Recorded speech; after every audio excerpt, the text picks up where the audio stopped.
Hi everyone. Today I'm going to tell you a few incidents from Vivekananda's life, and those were really so beautiful.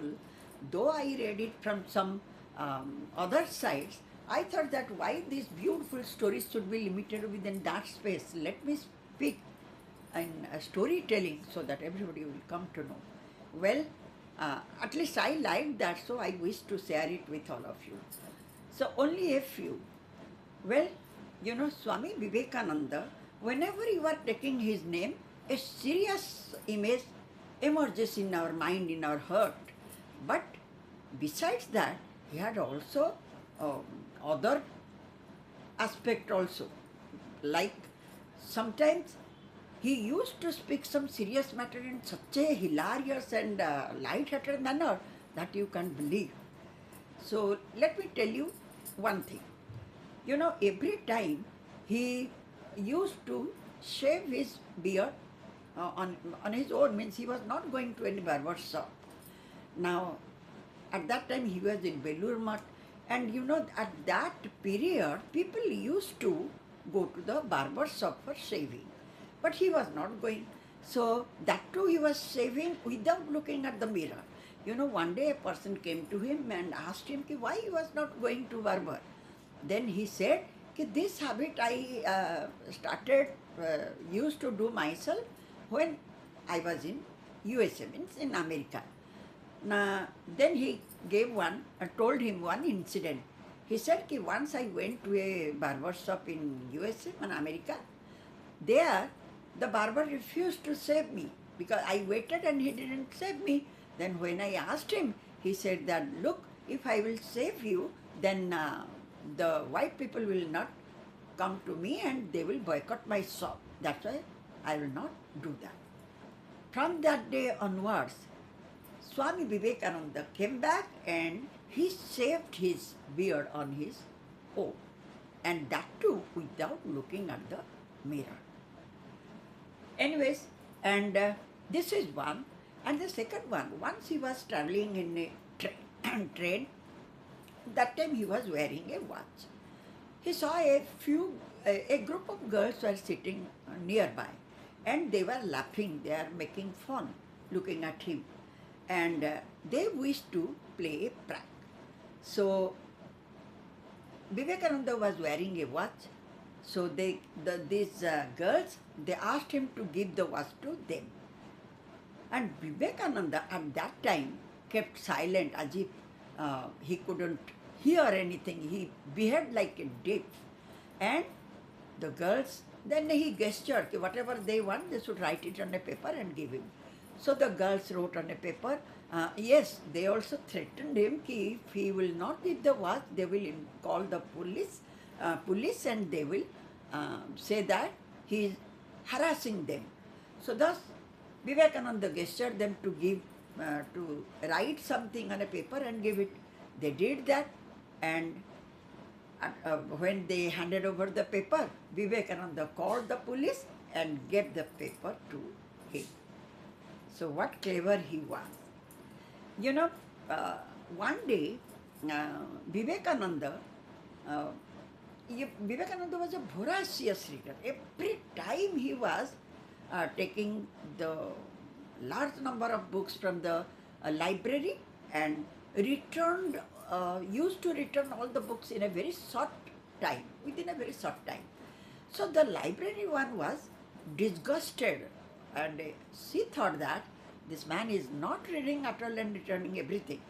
So one day, when Vivekananda returned the book and asked her to give some other books, that time she said, why you are taking the books when you are not reading at all? Vivekananda said, no, I read everything. Then the girl tested him, and she wished to test him, and then she asked, well, I will ask you a few questions. Ask. Then the girl randomly opened the pages from so many books, and whatever she asked, Vivekananda gave all the answers. And thus that girl was surprised what a brain he had. And just you also imagine what a brain he had. how quickly he could remember. Well, as you know, there are so many incidents and that a beautiful experience. One day, a young stranger he came to Vivekananda and asked, "Sir, he heard so many things about him." So he came to him and said, "Sir, please teach me Bhagavad Gita." Then Vivekananda looked at him. Then he said, "It is better for you to play football rather than gaining the knowledge of Bhagavad Gita." Then he couldn't understand why he is telling him so. Then that man went away and seriously he accepted his advice and went away. Then, yes, at that time Vivekananda also told him, look, a healthy mind uh, means a healthy body. If your mind will be healthy, then you can do anything. So the man went away and started playing seriously. He started playing football. And after a few years, he again came back, and that too he could realize the real change. He felt better. So once again he came back to Vivekananda and said, "Sir, now you teach me Bhagavad Gita." Now Vivekananda thought for a while. He saw that the young man was seriously interested to learn. Then he taught him, preached him the knowledge of Bhagavad Gita. And that young man was so much impressed with his teaching that he opened one organization, that Bhagavad Gita Prachara Samiti. And do you know who is that person? I think, I'm not sure because, I told you I used to forget the names. I think he was Satyendra Banerjee or Chatterjee something.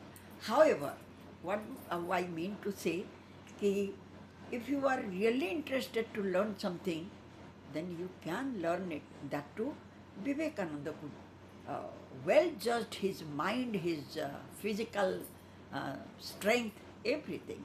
That is why he advised him first to play football, then to learn Bhagavad Gita, because a healthy mind resides in the healthy body. Well, as I told you, the story of that when he was standing on the bridge of in a bridge, he saw that few children were aiming to excel. That story I have already told you, so not necessary to repeat it again. So just think about it. Even as a 8-year child, he was used to dangle himself on the champak tree, when heads down and legs were upward. Just putting on a branch.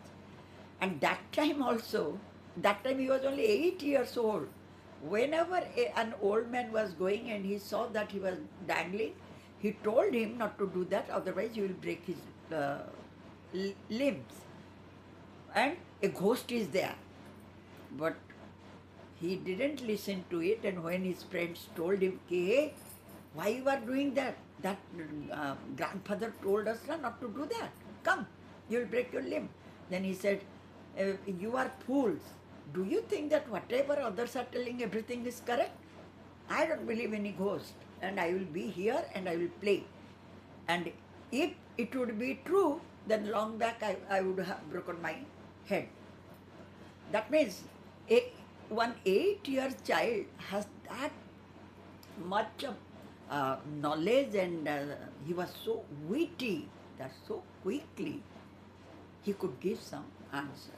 Anyways, I like those stories. There are so many other stories also. Some other time I will share it. At least visit those sites and read all those stories. And as usual, I'm sorry I couldn't remember the name. Anyways, once again I will meet you with some other good stories from somewhere, most probably from, Mahabharata, as I love that. Thank you.